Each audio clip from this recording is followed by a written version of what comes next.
Kalau misalnya telat bisa lihat record. Oke, mari kita mulai. Nomor satu sebenarnya ini sangat mudah harusnya. Bisa dilihat sendiri ya. Jadi kalau yang 15 ini itu nomor masanya itu menunjukkan jumlah jumlah proton dan neutron. Jadi basically yang ada di dalam nukleon.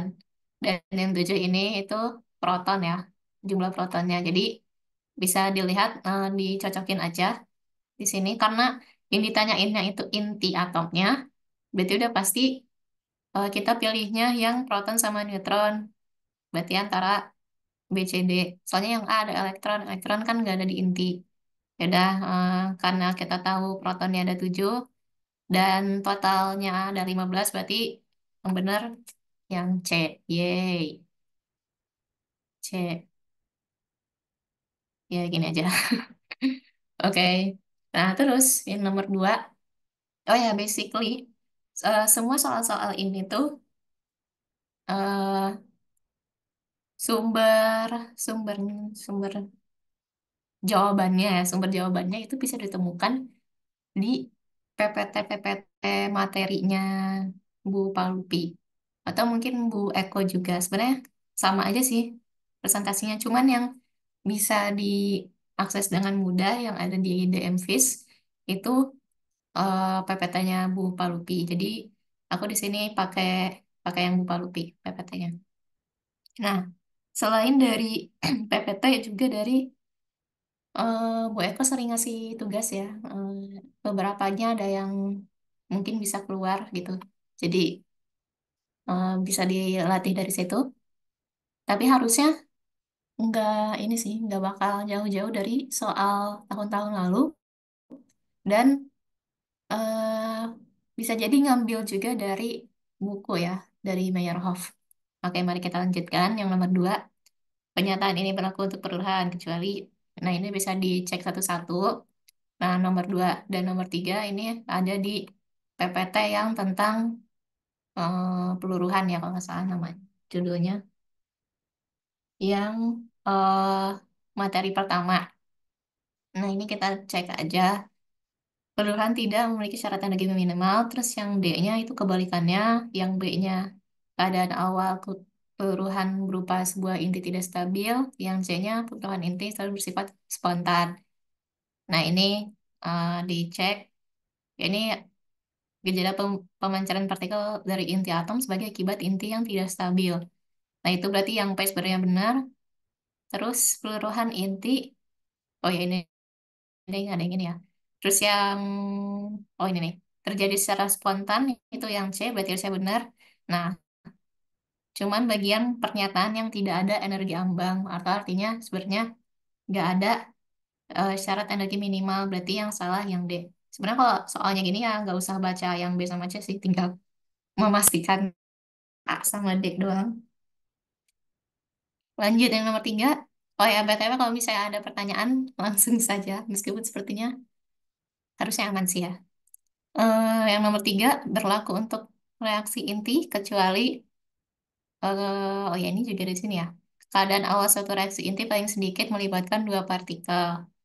Reaksi inti dapat terjadi secara spontan, oh, ataupun secara tidak spontan. Reaksi inti tidak spontan terjadi dengan sendirinya tanpa dipengaruhi oleh lingkungan. Reaksi inti yang tidak spontan diperlukan energi minimal agar reaksi inti bisa terjadi.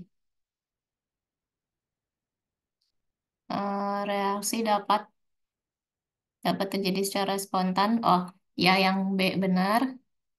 Kayaknya ini ada ininya deh. Aku belum belum ngeiniin gambarnya.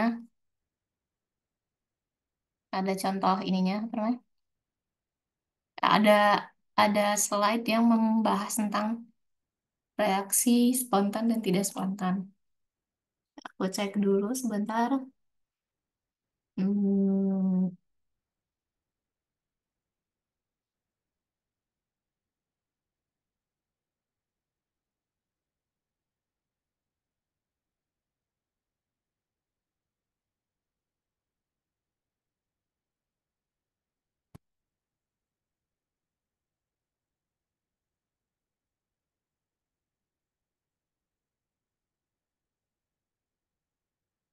Oh iya, ini sebenarnya aku awalnya ngejawab yang C.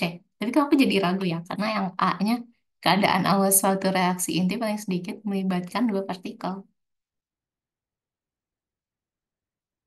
Sebenarnya satu aja juga nggak apa-apa sih. Oh ini reaksi inti ternyata ada di yang 6. Oh ya, kalau reaksi inti itu minimalnya dua ya. Spontan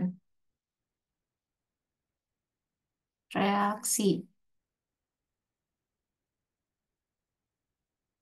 Oh ya, ntar aku cek lagi aja. Aku lupa sumber sumber apa namanya? Sumber PPT-nya yang mana. Jadi sementara yang C dulu ini ya. Oke, lanjut. Nomor 4, suatu sampel berisi inti A dan inti B. Mula-mula jumlah inti A dan B dalam sampel tersebut memiliki perbandingan 1:1. Inti A memiliki waktu paruh 3, 3 jam dan yang B 2 jam. Perbandingan jumlahnya setelah 6 jam. Oke, ini tinggal pakai kalau persamaan awalnya banget pakai yang ini, yang NT N0 eksponensial lambda T. Tapi sebenarnya ini bisa kita sederhanakan. Jadi mari kita coba NT sama dengan N0 pangkat minus lambda T. Nah, karena kan apa namanya? Lambda T ini, lambda T di sini kita bisa ganti dengan ln 2 ya. Nah, terus eh T setengah atau T paro ini waktu paro itu kan ln 2 dibagi lambda. Ya udah, kita ntar masukin pakai ln 2 aja.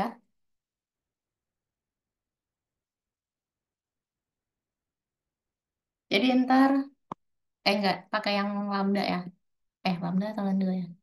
Ya, ln 2. Ln 2,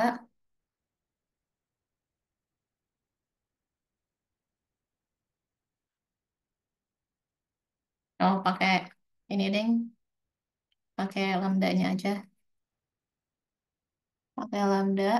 Nah, lambda sama dengan ln 2 dibagi T setengah. Nah, berarti buat yang A, eh, lambda A itu ln 2 dibagi 3 jam. Sementara ln B, ln B lagi, lambda B itu dibagi,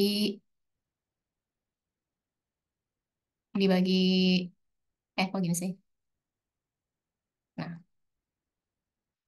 ya ininya ke bawah,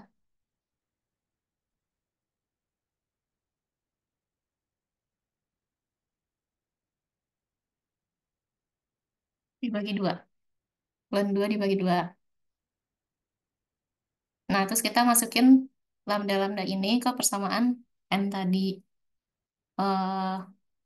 N A itu sama dengan N0 eksponensial minus ln ln 2 per 2 dikalikan T. T-nya kita langsung masukin aja 6 jam kan ya.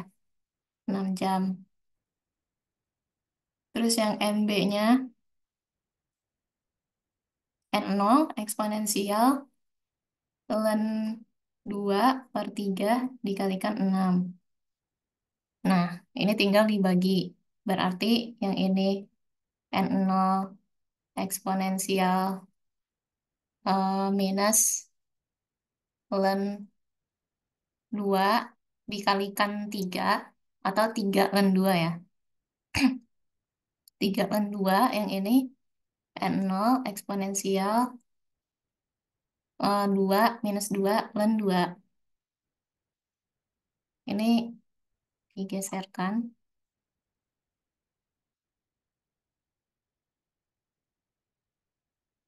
Nah, atau kalau misalnya 3 kali ln 2 berarti kita bisa tulis, karena ini eksponensial, n0 2 pangkat minus sepertiga ya.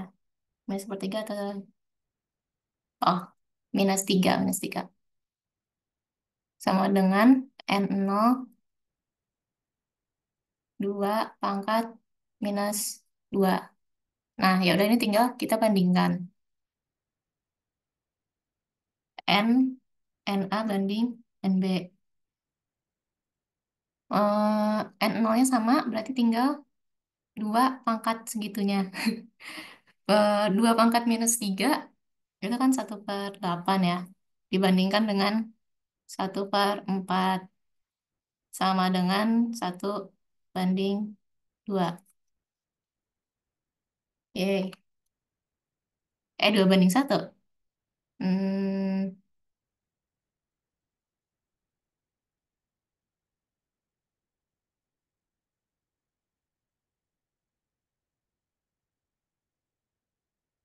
bentar. Oh, aku cek lagi.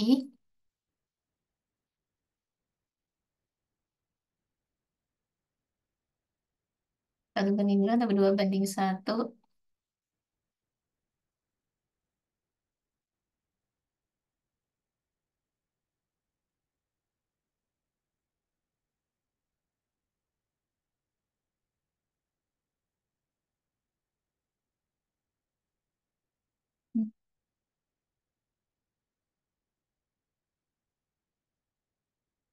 2/3. Oh, mari kita cek. Oh, ternyata kebalik. Yang A itu harusnya 3, yang ini 2. Jadi, ternyata aku salah nulis aja. Kaget. Oh, ini aja berarti. Yang ini B, yang ini A.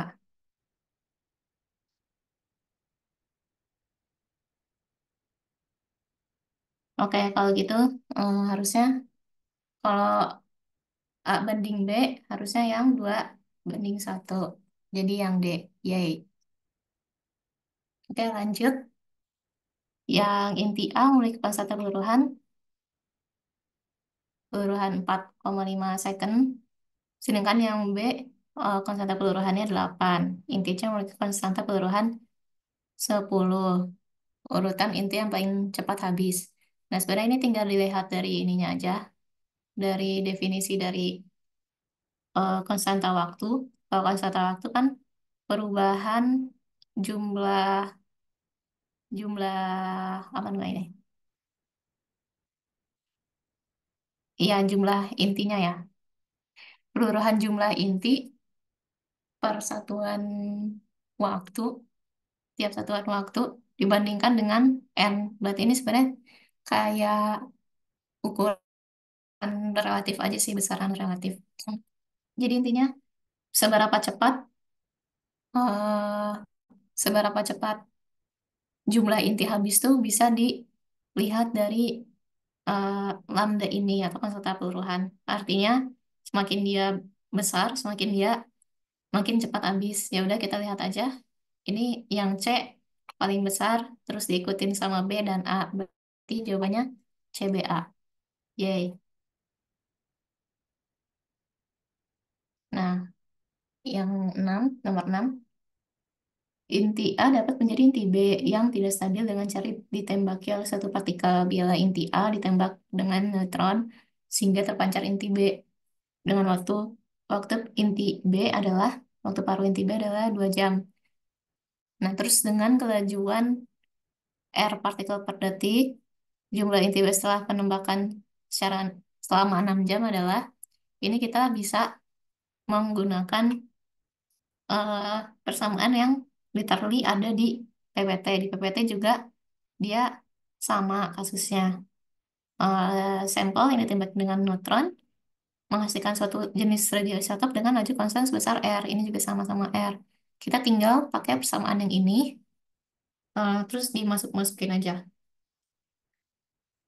N, T sama dengan R, lambda 1 minus eksponen minus lambda T.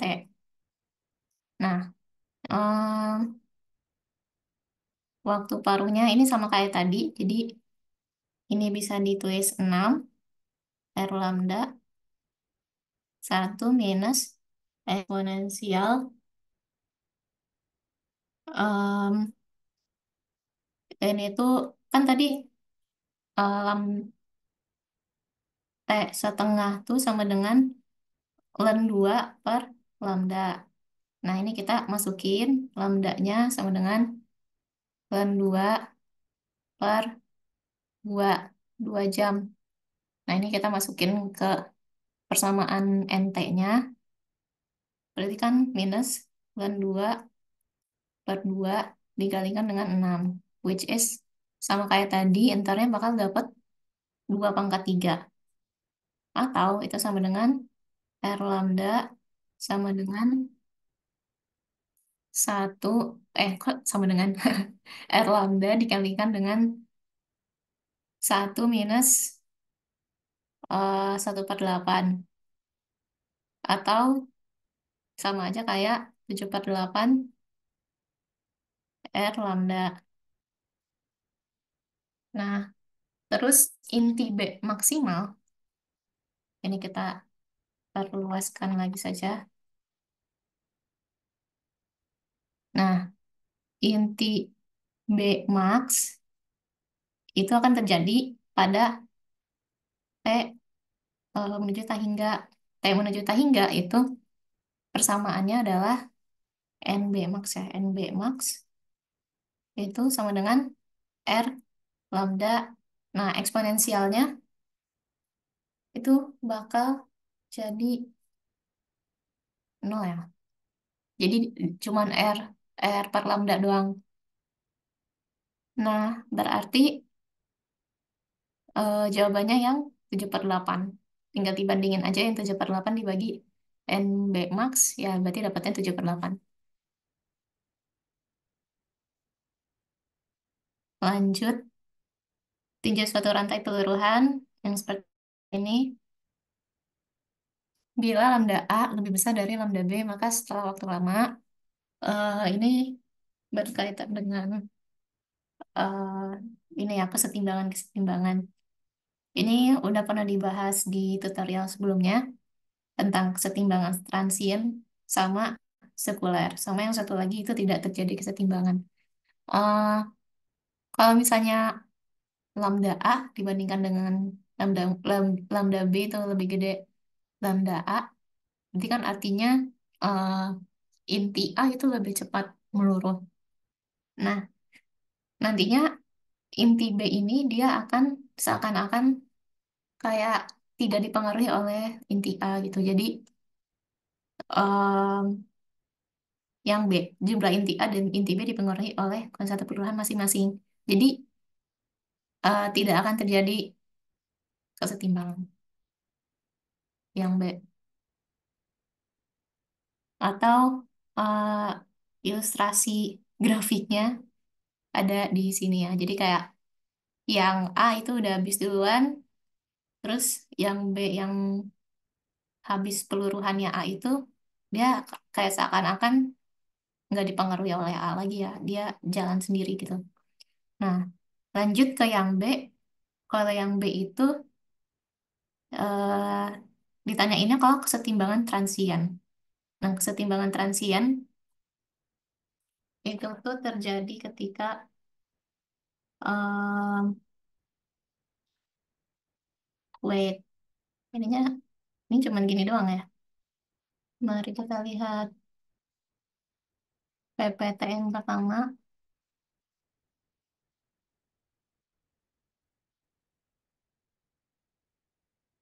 Ya, lambda 2 lebih besar dari lambda 1, tapi yang enggak sebesar itu.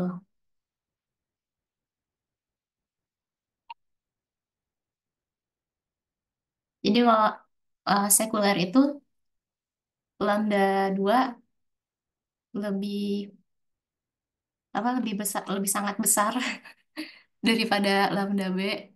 Nah, sementara kalau misalnya transien itu lambda 2 lebih besar dari lambda B. Ini lambda 2 lebih besar dari lambda B. Nah, karena kan T atau sebenarnya T setengah ya. T setengah itu sama dengan len, len 2 dibagi dengan lambda, atau bisa kita lihat di sini T itu T setengah, atau di sini tahu ya. Tahunya tuh sama aja kayak waktu paruh. Itu berbanding terbalik dengan lambda. Berarti kalau misalnya, oh ya ini aku salah. Ini, kenapa aku tulis seperti ini? Ini lambda, lambda B lebih besar dari lambda A. Nah, ini lambda. Lambda B lebih besar-besar lambda A. Atau eh, sama aja kayak tau A lebih besar dari tau B. Terus kalau yang sekuler, tau A lebih besar-besar tau B. Nah, kita tinggal lihat yang ini. Tau A lebih besar dari tau B. Nah, tapi kenapa pilih yang enggak, Ding? Ya cuma ada yang ini.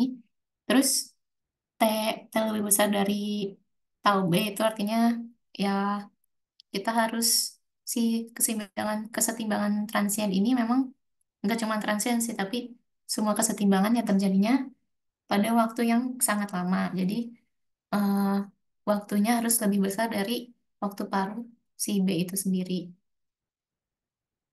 Ya harus jauh lebih besar. Baru bisa terjadi kesetimbangan. Yeay. Nah, nomor 9 ini udah masuk ke peluruhan-peluruhan, peluruhan. Udah masuk ke spektroskopi. Ini ditanyain spektrum gamma, alfa, beta. Intinya adalah gamma itu continue.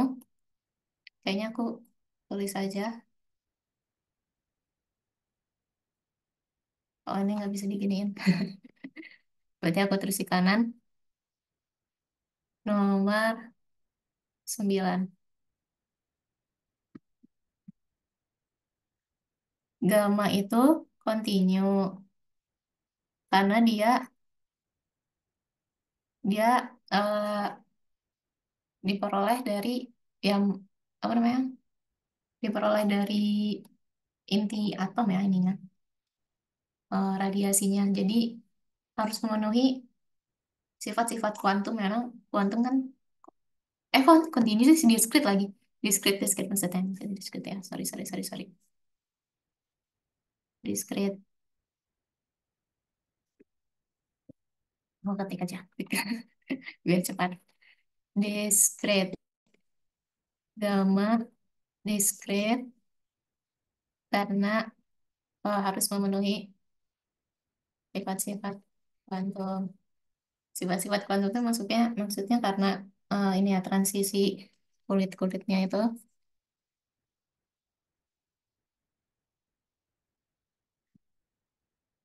Oke, terus alfa, alfa, alfa itu discrete juga. Discrete karena eh, bergantung sama jumlah partikel alfanya itu sendiri gitu. Partikel alfa. Nah, sementara beta, beta itu continue karena ada neutrino. Karena energi sisanya itu dikontinukan dengan neutrino gitu. Sebenarnya harusnya discrete kan, tapi oh ternyata continue. Continue kenapa? Karena ada neutrino. Gitu lah kira-kira. Jadi discrete, discrete continue yang B.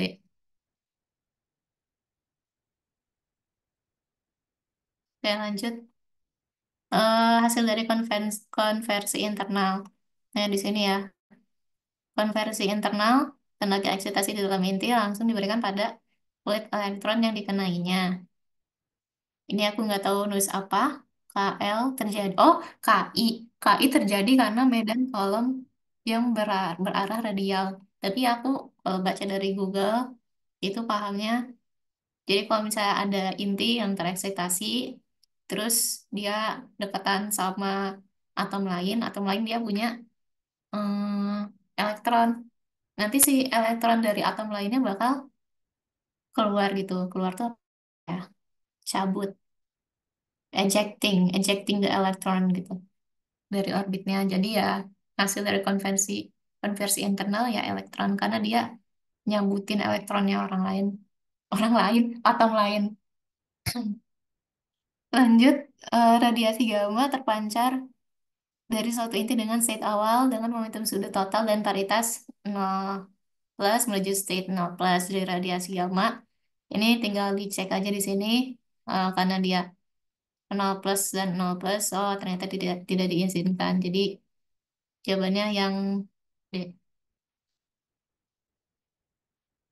Pada peluruhan AZX menjadi AZ plus 1, Y salah satu syarat terjadi peluruhan adalah kalau misalnya terlihat seperti ini, oh kita lihat yang bertambahnya itu kan satu satu proton ya, ini berarti satu proton bertambah.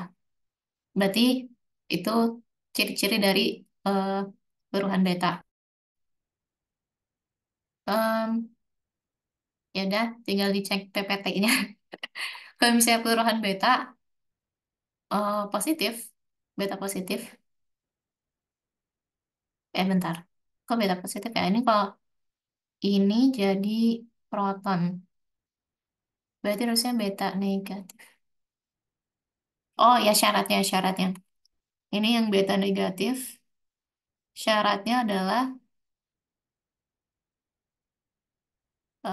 ini. Oh ternyata beta positif. Beta positif bukannya positron yang positif ya. Jadi kalau positron itu ininya sama, ya harusnya yang ini, yang beta negatif. Jadi harusnya yang M induk lebih gede daripada M anak. Berarti yang ini A, M induk lebih gede dari M anak. Bisa dicek yang ini. Intinya kalau dia nambah proton, artinya dia pasangannya sama yang negatif. Proton kan positif, pasangannya sama negatif biar netral. Pasangan yang negatif berarti beta negatif. Sementara kalau misalnya nanti eh, justru berkurang, berarti kan dia jadi neutron. Neutron berarti pasangannya sama beta positif. Yeay. Lanjut yang nomor 13 pada peluruhan. Nah, ini baru yang apa namanya? Yang beta positif. Ini juga jawabannya langsung. Semuanya enggak ding, ada yang negatif juga ya. Beta positif yang Z-1 itu beta positif itu perlu ditambahkan dengan 2 Me. Jadi yang beta positif yang A. Yay. Ini juga sama kayak tadi, peluruhan inti X menjadi inti Y dengan mencari beta positif, kelestarian massa. Kelestarian massa, ya udah tinggal kita cek aja. Oh, yang ada 2 MEC kuadrat. Berarti yang B, dan itu yang dijadikan ininya, yang di ruas kiri itu parentsnya ya atau induknya. Nah, sementara kalau yang beta negatif, kan kalau beta positif itu ada 2 ME-nya, kalau yang beta negatif itu gak ada 2 ME-nya, karena nanti bakal tercancel ya. Kalau ini kan terjumlahkan. Kalau yang beta positif terjumlahkan, kalau yang beta negatif, si MEC kuadratnya dia bakal tercancel. Jadi bakal gak ada sukunya jadi hilang. Yang ini yang beta negatif. Nah, terus ada nomor 16 perubahan beta tipe Fermi. Sebenarnya ini masih aku pertanyakan arti dari paralel tuh gimana. Tapi di sini aku mengartikan paralel itu artinya spin positif. Kalau antiparalel itu negatif. Karena ini malah jadi ini ya, kebayangnya helisitas gitu. Nah, maksudnya tipe Fermi ini cuman dia ngasih tahu artinya pakai teori kuantum gitu. Ya kalau teori kuantum udah pasti melibatkan spin. Nah, spin beta tidak paralel dengan spin beta tidak paralel. Nah, ini harusnya dan neutrino tidak anti paralel.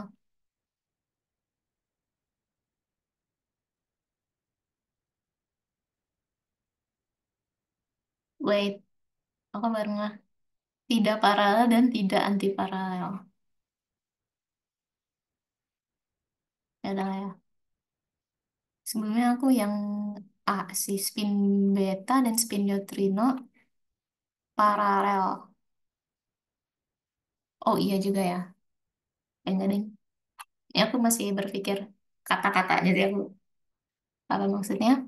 eh tapi intinya kalau dilihat dari spinnya, misalnya beta positif, dia kan bakal sama dengan selalu dengan neutrino biasa ya. Jadi beta positif kan positron ya, positron sama neutrino biasa. Sementara kalau misalnya yang negatif dia sama anti neutrinonya. Jadi elektron sama neutrino. Aku jadi kayak kok lagi.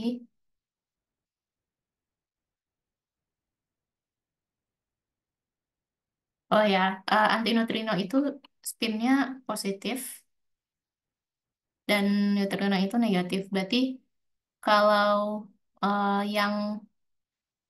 yang elektron dengan antineutrino itu dia spinnya berkebalikan. Berarti harusnya yang C sih. Tidak paralel dan tidak anti paralel. Ya, ini sementara yang C dulu aja. Jadi mereka berkebalikan gitu spinnya. Nah, nomor 17, jika EB adalah elek, eh, energi ikat elektron di inti, maka tenaga peluruhan di bawah ini yang benar. Kita cek lagi ini yang Q beta plus atau Q beta min. Kalau Q beta plus, lagi-lagi kalau beta plus itu bakal ada 2 ME-nya. Sementara kalau misalnya yang beta min, itu nggak ada 2 ME. Jadi tinggal dicek yang plus ada 2 ME. Ya, ya udah yang B berarti. Karena kalau yang min harusnya nggak ada 2 ME-nya. Nah, terus yang EB masuk ke tangkapan elektrod pada inti anak, maka Q reaksi bagi tangkapan elektron. Eh, MP dikurang MD dikurang EB ya, sesuai dengan PPT saja. Nah, terus tadi udah ngomongin peluruhan beta, lanjut ke peluruhan alfa. Ini kita mencari pernyataan yang benar, yang tidak benar sih sebenarnya.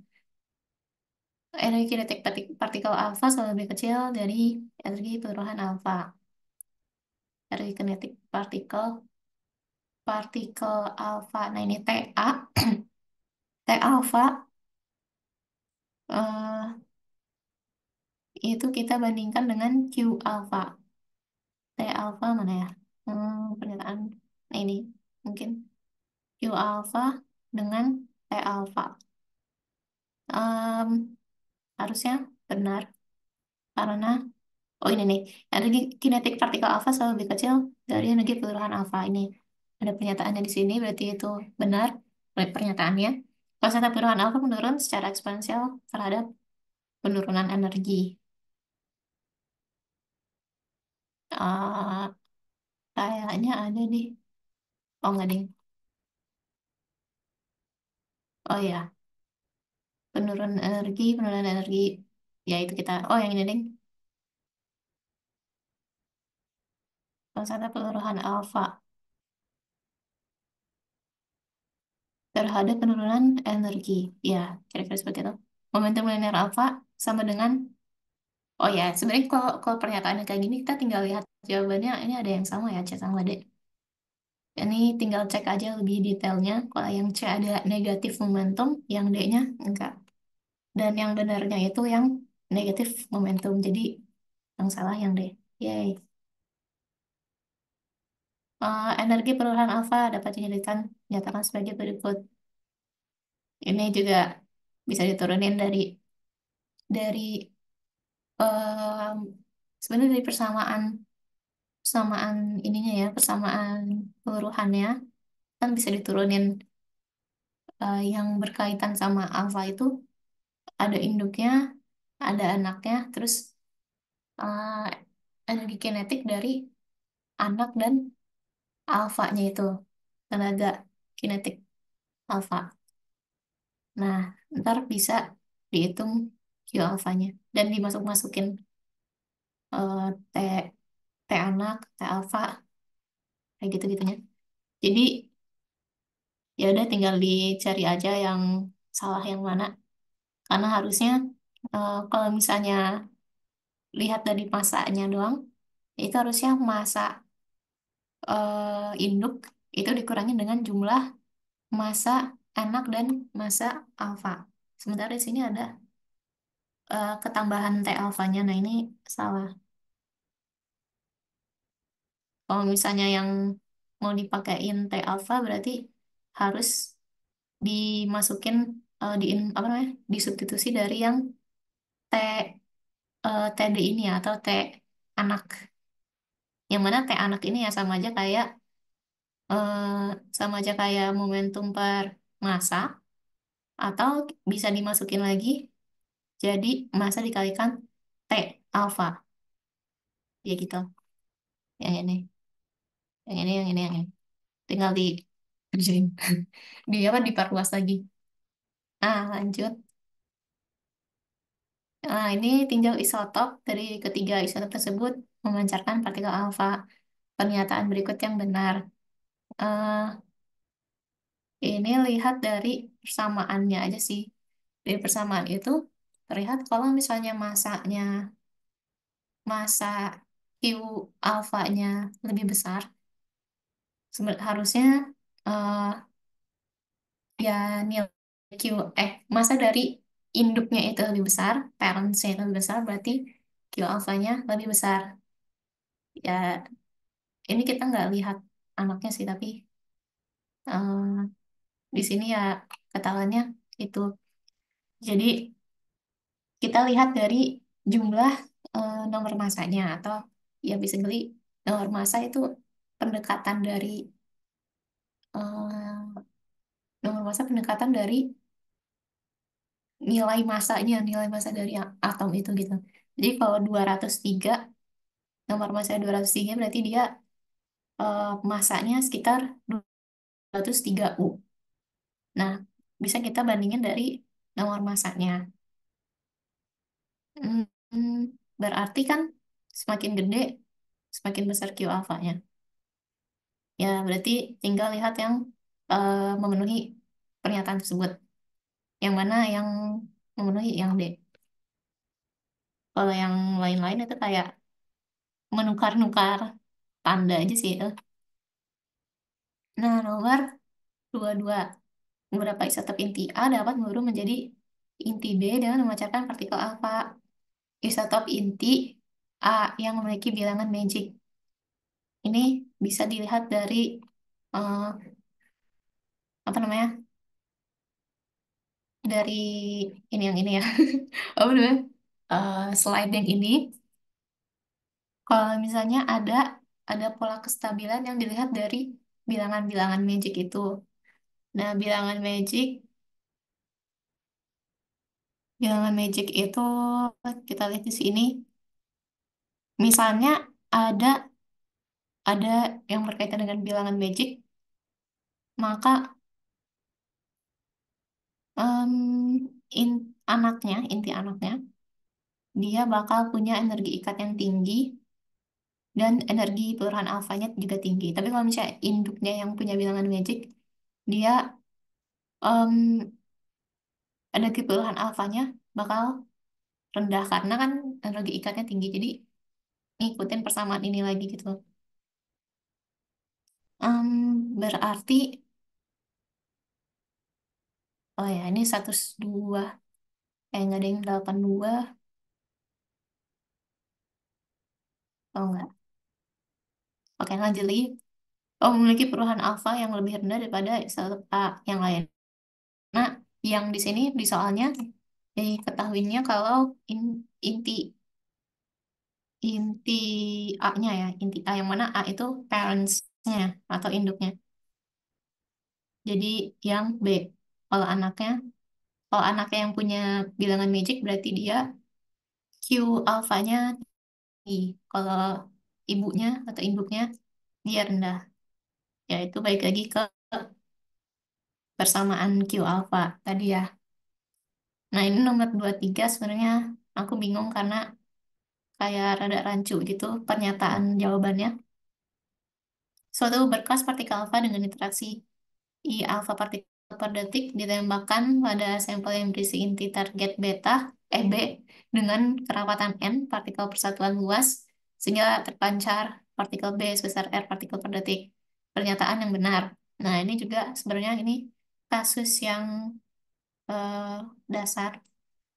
Maksudnya kayak udah dibahas, jadi kayak tinggal dilihat aja jawabannya dengan persamaan. Jadi pakai persamaannya yang ini, yang sigma sama dengan, aku terus lagi aja, sigma sama dengan R per I, IA dikalikan M. Nah, sebenarnya kan besar tanpa lintang reaksi bergantung pada nilai IA, ya benar. Besar tanpa lintang reaksi bergantung pada nilai N, nah benar juga. Nah, berbanding terbalik dengan IA, benar juga. Nah, tempat lintang reaksi pada kasus tersebut dapat ditentukan dari RIA M juga benar. Jadi kayak semuanya benar. Jadi ini kayak cukup aneh eh, pernyataan jawabannya. Kalau bergantung ya bergantung. Cuman em, perbandingan saya kayak ya perbandingannya gimana? IA-nya berbanding terbalik itu eh, yang lebih lebih lebih ditekankan di yang C ya. Tapi kalau bergantung ya bergantung. Jadi ini bebas lah mau jawab apa. Nomor 24 pernyataan yang benar terkait hamburan inelastik. Nah, kalau udah hamburan inelastik berarti berbicara tentang reaksi-reaksi ya, tipe-tipe reaksi. Atau ada di materi nomor 6 yang ke-6 tentang tipe-tipe reaksi dan ya reaksi inti ya, reaksi inti. Eh, jadi sebelumnya kalau misalnya tulisannya A, X, Y, B ini bisa ditulis bentukannya itu artinya sama aja kayak A plus X itu jadi Y plus B. Nah, terus tinggal dicek lagi aja. Kalau misalnya inelastik, inelastik itu terjadi pada X, Y-nya itu intinya sama dan Y-nya itu pada state tereksitasi. Kalau misalnya elastik, Y-nya ground state. Nah, sementara kalau misalnya yang sisanya itu kayak ditinjau dari A, B-nya, itu kayak partikel yang lebih kecilnya, itu biasanya disebutnya AB. Itu ada reaksi knockout sama transfer. Em, ya ini ditinjau dari beberapa halnya. Nah, karena ditanyainnya inelastik, ya udah berarti yang inti Y sama dengan inti X dan inti Y berada pada keadaan eksitasi, tereksitasi. Nah, terus yang 25. Sebenarnya 25 ini tinggal di iniin aja, dikerjain. Alfa itu kan intinya jumlahnya ada 4. Misalnya di nukleusnya ada 4. Protonnya ada 2. Ditambah dengan 60, 28 Ni. Nah, kita disuruh nyari tahu Y-nya itu apa. Ditambah N itu 10 dan P itu 11. Ya udah, 6, 4 ditambah 60 dikurang 2. Berarti ini 62. 2 ditambah 28, 30. 30 dikurang 1, 29. Berarti yang 62, 29. Yang mana itu adalah yang C. Ya, berarti Y-nya itu CU. Oke, semoga sampai sini aman. Apakah sampai sini aman? Kita lanjut lagi aja. Nah, ini udah ke bagian apa namanya ini? Uraian ya, bagian uraiannya. Hmm, langsung aja yang nomor satu. Reaksi ini ya, carilah Q reaksi atau tenaga reaksi tersebut. Nah, ini karena reaksinya itu sama kayak yang tadi. Em, ya, reaksi inti ya. Jadi yang A plus X menjadi Y plus B itu sama seperti itu. Nomor satu, berarti Q reaksinya bisa kita hitung dengan M awal, M satu lah ya. M nol dikurang M aksen dikalikan dengan C kuadrat. Sebenarnya basically semua semua Q itu intinya adalah kayak gini.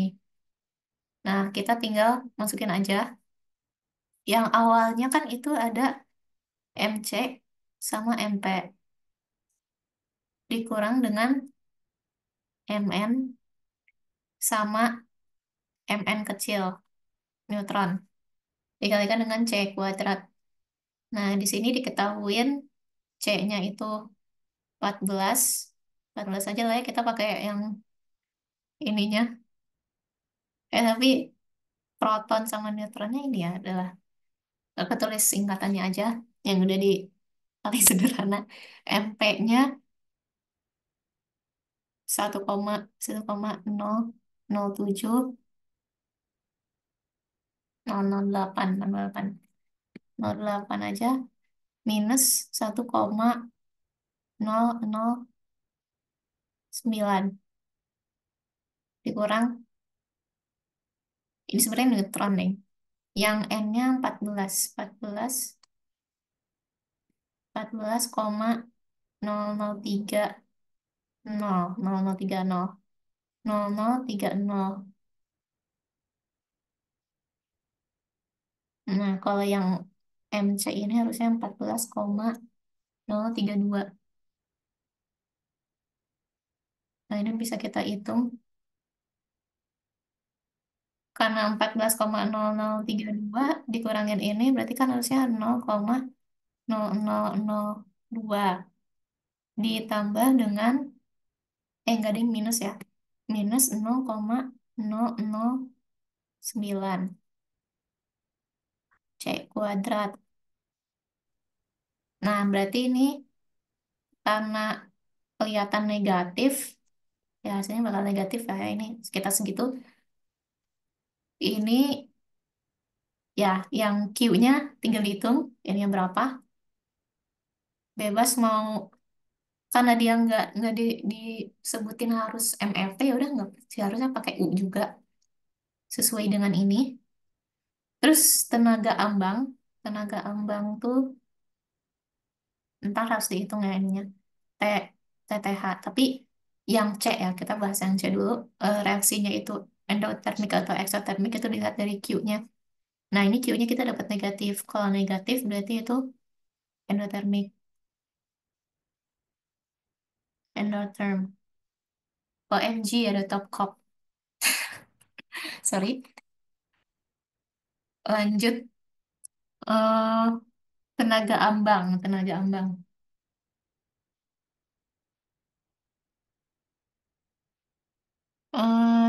ambang, oh ini persamaannya tinggal dimasukkan saja. MB MB plus MY. Oh enggak, kita langsung begini aja. MB-nya itu N ya. B-nya itu N, Y-nya itu M gede dikalikan dengan Q, MB-nya MN, MN dikurang MP ditambah MN besar sama dengan minus ini kayak tadi lagi karena MN kecil, oh ya MN kecil 1,009. Oh ini harusnya satu ternyata, kok 9 ya nulisan. Nah ini kan minus minus 0,001. Q-nya ya ini tinggal dihitung berapa, 0,0,001 dikurang 0,0002, 0,00008, 0,008 kan. Ini basically 0,0008 dikalikan dengan 0,0008 per MN dikurang MP 0,001 ditambah MN-nya 14,003. Karena capek melihat banyak nol, aku akan simplifikasi 10. Ini kan 12 minus 2 dikalikan 3 ya. 4 nih. 3 dan 4, 7 minus 7 minus 7 dikalikan dengan 8 per 14,004. Jadi ini tinggal dihitung.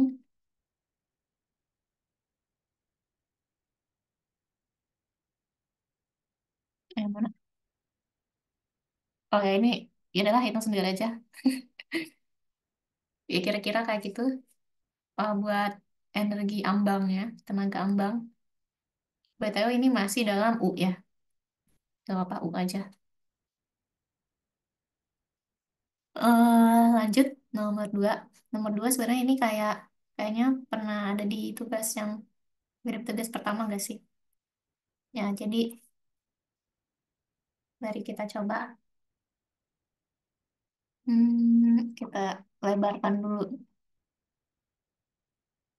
Nah, jadi intinya ada bahan SR90 sama ya inilah Y90 yang SR itu 28,79 energi peluruhannya segini.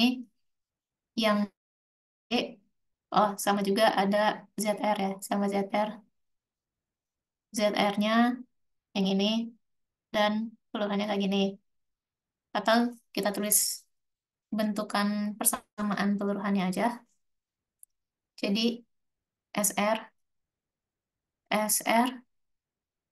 itu menjadi Y ditambah beta ditambah neutrino.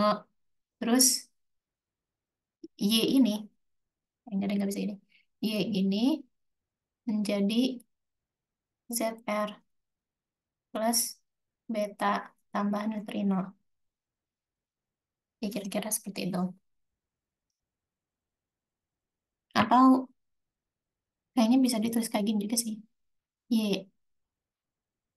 ZR. Nah ini ada lambda. Lambda SR, ini lambda Y. Nah, pertanyaan nomor satunya, rasio aktivitas SR dan Y sebagai fungsi waktu dalam satuan jam. Berdasarkan rasio tersebut, apakah terjadi kesetimbangan? Jadi basically ada dua pertanyaan dalam satu anak pertanyaan. Nah, rasio aktivitas ini bisa dilihat dari persamaan ini ya. A, A itu sama dengan, oh ke yang ada ininya ya, yang ada T-nya.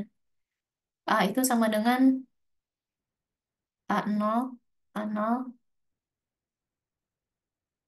Enggak, kita pakai ini aja.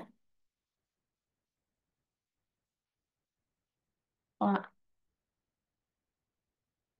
A sama dengan lambda dikalikan N.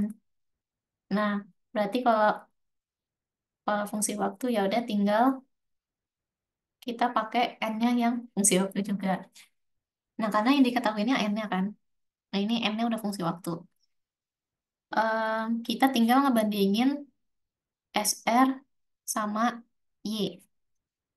Jadi ASR sama AY dalam fungsi waktu. Nah, ASR itu ininya, ininya apa namanya? Persamaan aktivitasnya itu ASR atau SR itu kita jadikan satu ya. SR itu satu, maksudnya inti satu, Y itu inti dua, biar gak ribet. Jadi ini lambda satu, lambda satu dikalikan dengan N T, NT-nya N10 E lambda satu T,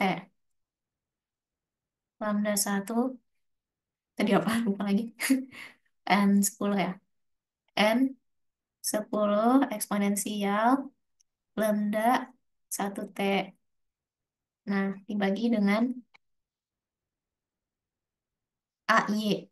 AY-nya sama, oh ini dikalikan dengan, oh ya, ini masih kurang ininya. Jadi dikalikan dengan lambda 2 dulu, lambda 2 N10. Nah, lambda 2 N10 dikalikan lambda satu dibagi, aduh, dibagi dengan lambda 2 dikurang lambda satu. Nah, terus sisanya E pangkat minus lambda satu dikurang E pangkat minus lambda 2. T. Ya. Nah, ini kita coret-coret yang bisa dicoret. Coret, coret, coret, coret. Nah, di sini lambda 2 minus lambda satunya naik per lambda 2. Terus ini bisa kita basically sederhanakan. Satu minus E. Nah, ini udah aku kerjain sebelumnya. Jadi seperti ini. Cuman kalau kalian penasaran bagaimana nih, kayaknya sama kayak mirip-mirip jawaban yang tugas pertama yang waktu itu. Ya, kira-kira seperti itu. Dapatnya kayak gini buat perbandingannya. Nah, terus kesetimbangan, terjadi kesetimbangan atau enggak. Sebenarnya satuan jam atau enggaknya itu ya tinggal, kalau satuan itu tinggal kalau misalnya dimasukin ya. Kalau udah dihitung gitu. Karena ini masih dalam fungsi, jadi ya tidak perlu dipikirkan satuannya. Nah, terus yang jawaban cucu, soal cucu, soal bercucu. eh itu tadi kesetimbangan atau enggak itu bisa dilihatnya dari sini. Eh, kita lihat kalau T-nya itu mendekati tak hingga. Kalau mendekati tak hingga, berarti sebelah sininya, ya ini bakal nol, eksponensialnya bakal nol, dan bersisa lambda 2 minus lambda satu per lambda 2. Nah, lambda 2-nya ini sebenarnya bisa dicek sih.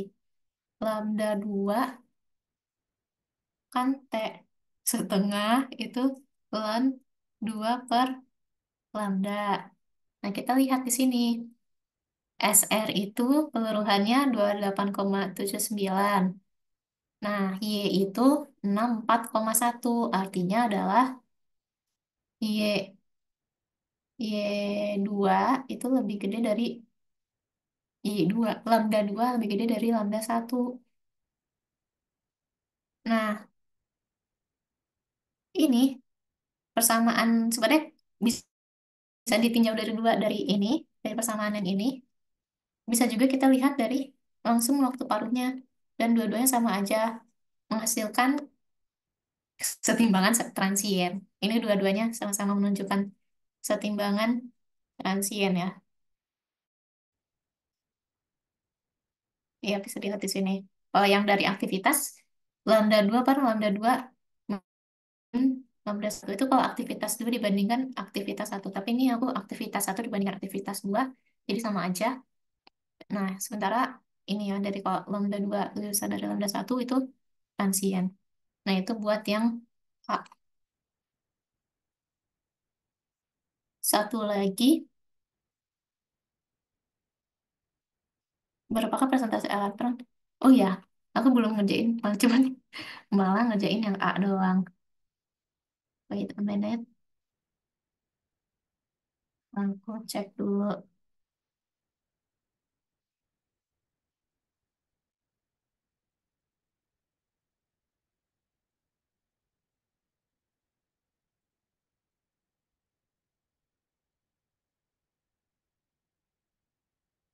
Oh ya, kayaknya sebenarnya pernah ada juga ya di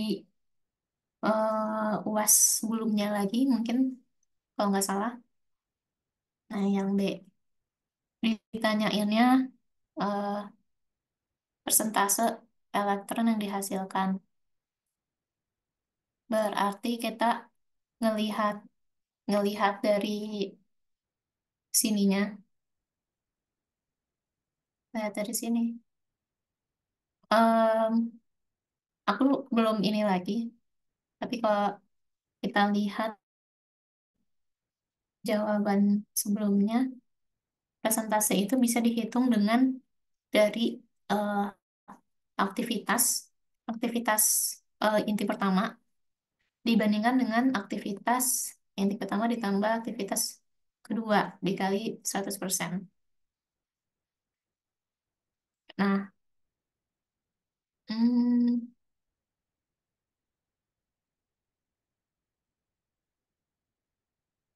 oh ya, karena kan ini sama-sama apa namanya, sama-sama peluruhan. Jadi di persamaan ini, ini beta, berarti beta negatif ya elektron. Berarti SR, di peluruhan SR ini kita bakal dapat satu elektron. Satu kali perubahan dapat satu elektron. Dan peluruhan Y, satu kali perubahan dapat satu elektron. Em, Sama aja kayak aktivitas satu itu dapat satu, dan aktivitas, enggak deh, nggak bisa kayak gitu deh. Hmm,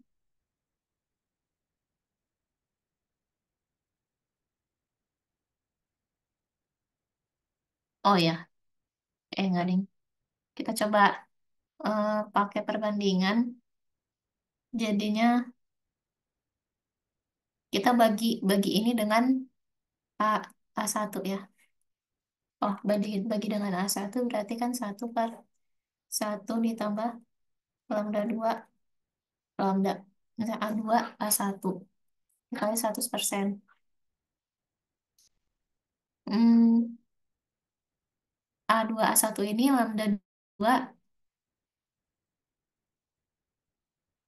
lambda 2 minus lambda satu per lambda 2. Ini bisa kita masukin lagi satu per satu ditambah lambda 2 per lambda 2 minus lambda satu dikali 100%. Oh ya, jadi maksudnya tadi yang satu peluruhan dapat satu elektron itu ya berarti bisa, artinya kita bisa pakai persamaan persamaan aktivitas itu. Karena kan aktivitas dm per dt, jumlah laju peluruhan gitu, laju jumlah inti per satuan waktu. Oke, ini tinggal dimasukin aja,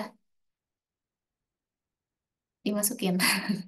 Ini lambda 2 sama lambda satunya dimasukin, ntar harusnya dapat buat yang B ini persentasenya. Oke, nomor tiga. Sebenarnya nomor tiga ini kayak tinggal melihat lihat skemanya. Kayaknya kemarin ada tugas yang mirip-mirip gini. Kayaknya emang sama deh, malah bukan mirip lagi. BI, PO, PB ya kan? BI, BI jadi PO, PO jadi PB.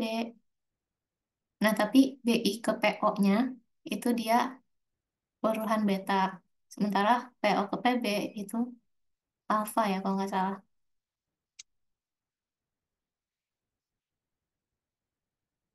Yay. Kita lihat di sini. Sebenarnya buat ini tenaga perubahan alfa atau Q alfa itu bisa eh, dihitung dari masanya. Masa mana mana mana mana mana mana. Nah, Q alfa itu MP dikurangi MD ditambah M alfa. Atau misalnya yang ditanyainnya kan PO. Berarti MPO min MPB MPB ditambah M alfa dikalikan dengan C kuadrat. Nah, ini bisa pakai ini. Kalau mau sederhananya, dihitung apa namanya, eh, ininya aja, pendekatannya 212, ini 212, berarti kan PB tinggal dikurangin 4. 208 ditambah ditambah 4. Oh, nol ya jadinya. Berarti nggak bisa pakai ini karena harus yang detail. Tapi persamaan persamaan eh, dasarnya gini. Tapi karena kita dikasih skema, skemanya kan memperlihatkan energi ini. Jadi ya udah langsung ngitung, langsung ngambil dari skema ini gitu. Ini skemanya 8,954. Nah, kalau mau ngecek lagi baru pakai ini, tapi pakai yang nilainya lebih detail, MFV. Nah, makanya ini cukup kecil harusnya ya, karena ada beberapa yang sampai kalau dilihat dari apa namanya masanya itu beberapa ribu mf. Nah, karena kan kalau tadi dilihat dari apa namanya pendekatannya dapat nol kan. Ini segini cukup kecil, jadi emang harus lebih detail. Momentum sudutnya,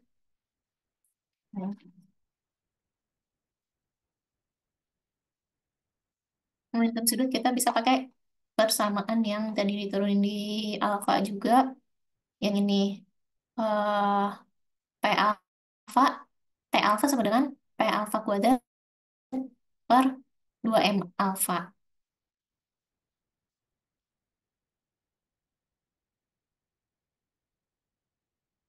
P alfa sama dengan eh, P alfa kuadrat per 2M alfa.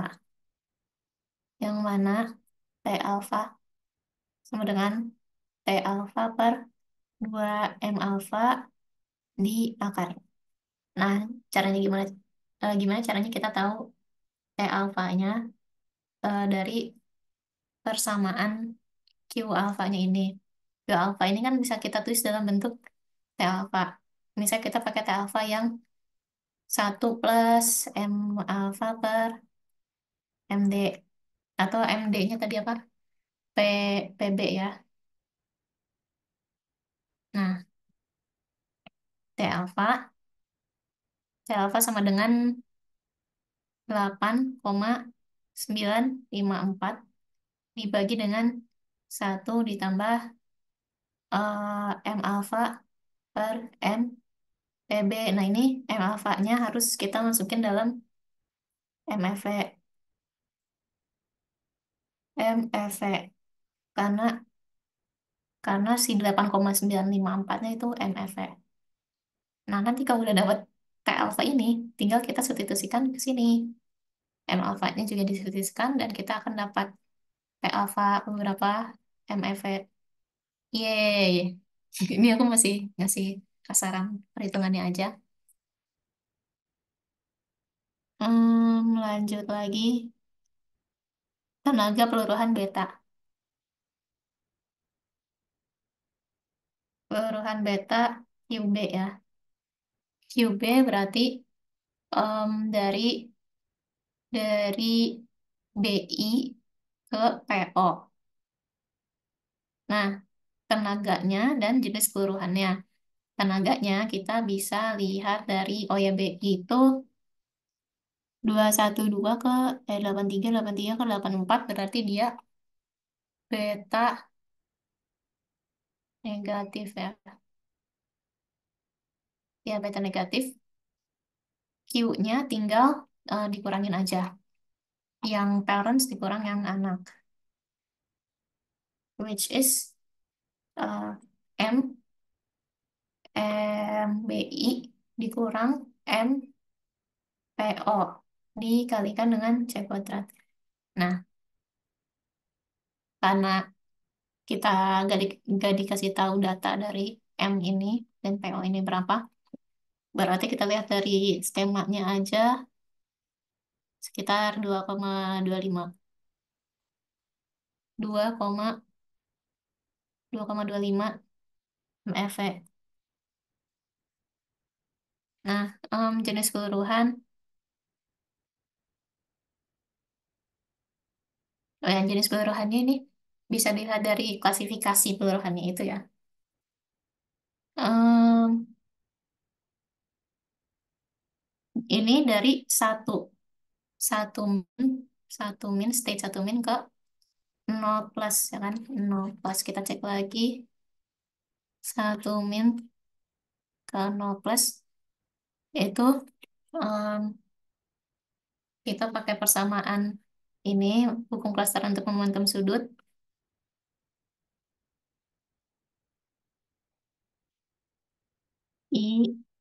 I P sama dengan ID tambah momentum sudutnya ditambah spin dari beta ya, ini tilde. Dan yang keduanya pakai perubahan paritas.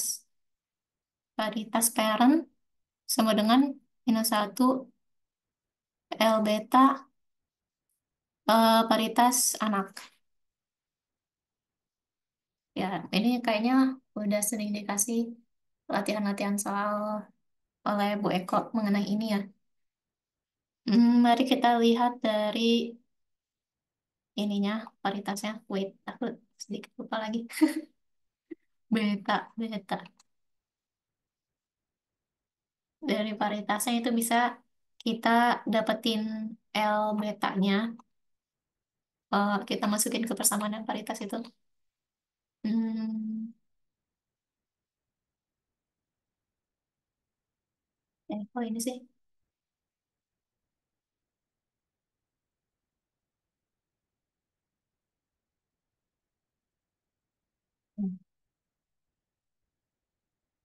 Hmm, di sini, aduh, ya, A, IP-nya, IP atau ya IP aja lah ya, IP-nya 1. Sementara ID-nya 0. Isospin ya itu. Nah, kalau kita masukin ke yang persamaan ini, berarti kita bisa dapat satu, pakai ini aja deh, Satu sama dengan nol ditambah S beta ditambah S beta. Nah, kita lihat dari paritasnya. Paritasnya yang parents negatif satu minus satu L beta. Nah, anaknya positif satu. Nah, berarti biar ini negatif, L betanya harus satu. L betanya harus satu. Oh, berarti terlarang. Nah, kita masukin ini ke sini. Berarti satu, 0 tambah satu ditambah SB. Yeay, kita bisa dapat SB. SB-nya 0,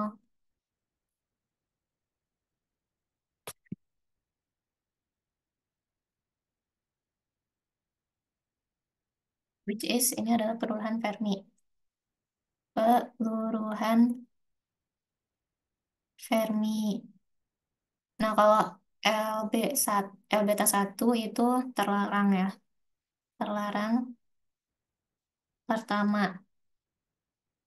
Jadi intinya jenis peluruhannya adalah terlarang pertama dan peluruhan Fermi. Yay. Lanjut.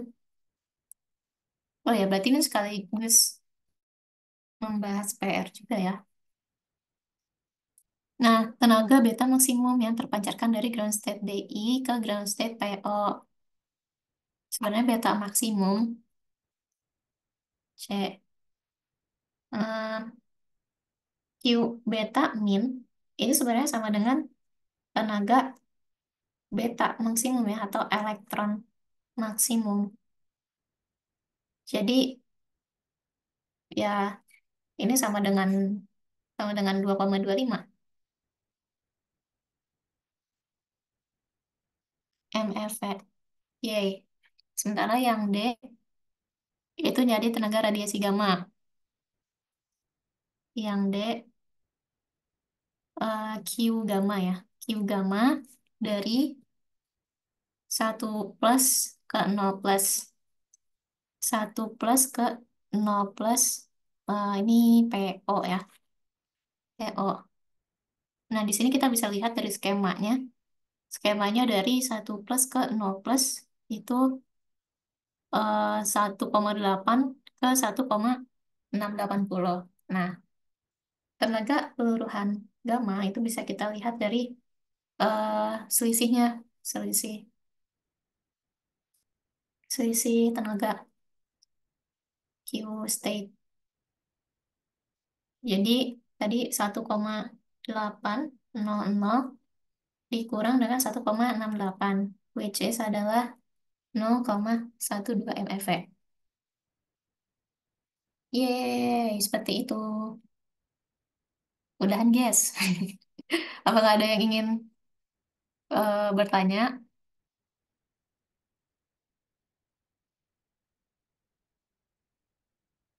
pembahasannya? Eh, Ketik satu jika aman. Atau berikan aku emot.